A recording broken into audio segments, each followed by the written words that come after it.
ਵੇਖ ਕੇ ਮੇਰਾ ਤਾਂ ਰੋਣ ਹੀ ਨਿਕਲ ਗਿਆ, ਸਿੱਧੀ ਜੀ ਗੱਲ ਕਹਾਂ ਮੈਂ। ਤੇ ਉਹ ਬੜਾ ਮਨ ਚ ਚਾਹ ਹੀ ਸ੍ਰੀ ਗੁਰੂ ਨਾਨਕ ਦੇਵ ਜੀ ਦਾ ਪ੍ਰਕਾਸ਼ ਸਥਾਨ ਵੇਖੀਏ ਤੇ ਏਦਾਂ ਵਲੌਗ ਵਗੈਰਾ ਵੇਖਦੇ ਹੁੰਦੇ ਸੀਗੇ ਤੇ ਉੱਥੋਂ ਚਾਹ ਮਨ ਚ ਹੋਇਆ ਵੀ ਅਸੀਂ ਵੀ ਲਹਿੰਦਾ ਪੰਜਾਬ ਜਿਹੜਾ ਵੇਖੀਏ, ਆਪਣੇ ਅੱਖੀ ਵੇਖੀਏ। ਕਿੰਨਿਆਂ ਦਾ ਸੁਪਨਾ ਸੀਗਾ, ਉਹੀ ਸਾਕਾਰ ਹੋਇਆ ਸਾਡਾ, ਹਨਾ। ਮਤਲਬ ਆਪਣੀ ਅੱਖਾਂ ਨਾਲ ਵੇਖਿਆ ਉਹ ਚੀਜ਼। ਬਹੁਤ ਵਧੀਆ ਕਰਦੇ, ਬਹੁਤ ਭਗਤ ਛੋਟਾ ਬੱਚਾ ਬਹੁਤ ਪਿਆਰ ਕਰਦਾ ਵਾ। ਹਾਂਜੀ, ਬਹੁਤ ਵਧੀਆ ਲੱਗਦਾ, ਸੇਵਾ ਵੀ ਬਹੁਤ ਕਰਦੇ ਨੇ। ਇੰਡੀਆ ਪਾਕਿਸਤਾਨ ਵਾਰ ਵਗੈਰਾ ਇਦਾਂ ਦੀ ਕੋਈ ਗੱਲ ਨਹੀਂ ਹੈਗੀ, ਜਿੱਦਾਂ ਗੱਲਾਂ ਬਣਾ ਦਿੰਦੇ ਲੋਕੀ। ਬਹੁਤ ਵਧੀਆ ਜੀ। ਮੈਂ ਮੀਆਂ ਆਸਫ ਅਲੀ ਤੇ ਇਸ ਟਾਈਮ ਮੈਂ ਮੌਜੂਦ ਹਾਂ ਡੇਰਾ ਸਾਹਿਬ ਗੁਰਦੁਆਰੇ ਦੇ ਵਿੱਚ ਤੇ ਸਾਡੇ ਨਾਲ ਚੜ੍ਹਦੇ ਪੰਜਾਬ ਅੰਮ੍ਰਿਤਸਰ ਤੋਂ ਆਏ ਹੋਏ ਇੱਕ ਫੈਮਿਲੀ ਮੌਜੂਦ ਹੈ। ਇਹਨਾਂ ਨਾਲ ਗੱਲਬਾਤ ਕਰਦੇ ਹਾਂ। ਕੀ ਹਾਲ ਚਾਲ ਹੈ ਤੁਹਾਡਾ? ਵਧੀਆ ਜੀ, ਤੁਸੀਂ ਸੁਣਾਓ ਜੀ? ਤੇ ਮੈਂ ਠੀਕ ਠਾਕ। ਕੀ ਨਾਂ ਤੁਹਾਡਾ? ਪ੍ਰਭਜੋਤ ਕੌਰ। ਪ੍ਰਭਜੋਤ ਕੌਰ। ਤੇ ਤੁਹਾਡਾ ਕੀ ਨਾਂ ਜੀ? ਕਮਲਜੀਤ ਕੌਰ। ਕਮਲਜੀਤ ਕੌਰ। ਤੇ ਇਕੱਠੀ ਆਏ ਹੋ ਤੁਸੀਂ? ਹਾਂਜੀ, ਪੂਰੀ ਫੈਮਿਲੀ ਆਈ ਜੀ। ਅੱਛਾ, ਪੂਰੀ ਫੈਮਿਲੀ। ਕਿੰਨੇ ਲੋਕ ਹੋ? 4 ਜੀ ਅਸੀਂ। ਅੱਛਾ, ਤੇ ਪਹਿਲੀ ਵਾਰੀ ਆਣਾ ਹੋਇਆ? ਹਾਂਜੀ ਹਾਂਜੀ, ਪਹਿਲੀ ਵਾਰ। ਪ੍ਰੋਗਰਾਮ ਕਿਦਾਂ ਬਣਿਆ ਤੁਹਾਡਾ ਹੁਣ ਦਾ?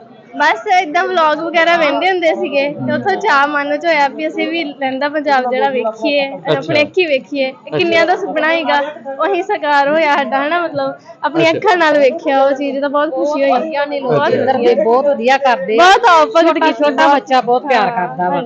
ਹਾਂਜੀ, ਬਹੁਤ ਵਧੀਆ ਲੱਗਦਾ, ਸੇਵਾ ਵੀ ਬਹੁਤ ਕਰਦੇ ਨੇ। ਅੱਛਾ ਅੱਛਾ, ਯਾਨੀ ਵਲੌਗ ਦੇਖ ਦੇਖ ਕੇ ਤੁਹਾਡਾ ਸੋਸ਼ਲ ਮੀਡੀਆ ਦੇਖ ਕੇ ਪ੍ਰੋਗਰਾਮ ਬਣਿਆ ਇਧਰ ਆਉਣ ਦਾ? ਹਾਂਜੀ, ਮਤਲਬ ਪਤਾ ਲੱਗਾ ਨਾ ਸਾਡਾ ਵਿਰਾਸਤ ਕਿੰਨੀ ਇੱਥੇ ਅਮੀਰ ਹੈ ਸਾਡੇ ਇੱਧਰ, ਹਨਾ।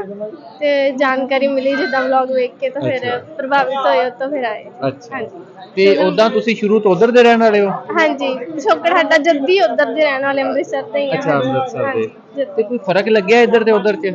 ਨਹੀਂ ਜੀ, ਕੋਈ ਫਰਕ ਨਹੀਂ ਹੈਗਾ। ਇੱਧਰ ਵੀ ਉਦਾਂ ਹੀ ਏਦਾਂ ਹੀ ਪਿਆਰ ਕਰਦੇ ਆ ਲੋਕ। ਫੋਟੋਆਂ ਲਵਾਉਂਦੇ ਆ, ਸਾਰੇ ਪੁੱਛਦੇ ਆ, ਬਹੁਤ ਪਿਆਰ ਕਰਦੇ ਆ।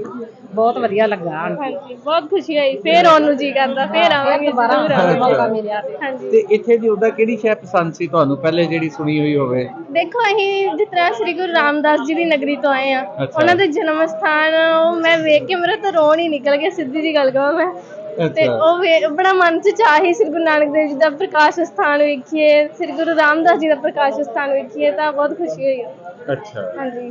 ਤੇ ਉਦਾਂ ਤੁਸੀਂ ਪਹਿਲੇ ਕੀ ਸੁਣਿਆ ਹੋਇਆ ਸੀ ਪਾਕਿਸਤਾਨ ਦੇ ਬਾਰੇ ਚ, ਕਿ ਇੱਥੇ ਕੀ ਕੀ ਕੁਛ ਹੈ? ਪਾਕਿਸਤਾਨ ਦਾ ਜਿੱਦਾਂ ਲੋਕੀ ਕਹਿ ਦਿੰਦੇ ਆ ਵੀ ਜਿਸ ਤਰ੍ਹਾਂ ਇੱਥੇ ਜੋ ਕਹਿੰਦੇ ਉਹਦੇ ਹਿਸਾਬ ਨਾਲ ਨਹੀਂ, ਸਾਡੇ ਨਾਲ ਤਾਂ ਬਹੁਤ ਵਧੀਆ ਵਤੀਰਾ ਹੋਇਆ। ਬਹੁਤ ਵਧੀਆ, ਮੈਂ ਕਹਿੰਦੀ ਜਗ੍ਹਾ ਇਹ ਦੇਸ਼ ਹੈ, ਘੁੰਮਣ ਆਉਣਾ ਚਾਹੀਦਾ ਜ਼ਰੂਰ। ਕੋਈ ਆਵੇ ਤੇ ਫੇਰ ਹੀ ਪਤਾ ਲੱਗਦਾ ਵੀ ਬਹੁਤ ਪਿਆਰ ਕਰਦੇ ਆ ਪਾਕਿਸਤਾਨ ਵਾਲੇ। ਜਿੱਦਾਂ ਕਹਿੰਦੇ ਇੰਡੀਆ ਪਾਕਿਸਤਾਨ ਵਾਰ ਵਗੈਰਾ ਇਦਾਂ ਦੀ ਕੋਈ ਗੱਲ ਨਹੀਂ ਹੈਗੀ, ਜਿੱਦਾਂ ਗੱਲਾਂ ਬਣਾ ਦਿੰਦੇ ਲੋਕੀ। ਬਹੁਤ ਵਧੀਆ ਜੀ, ਜੁੜਨ ਵਾਲੇ ਆ।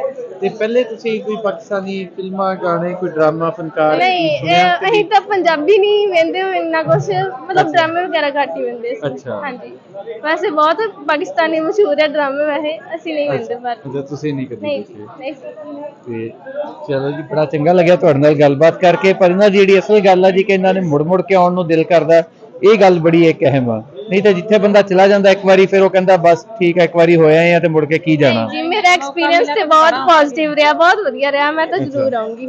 ਅੱਛਾ, ਚਲੋ, ਥੈਂਕ ਯੂ।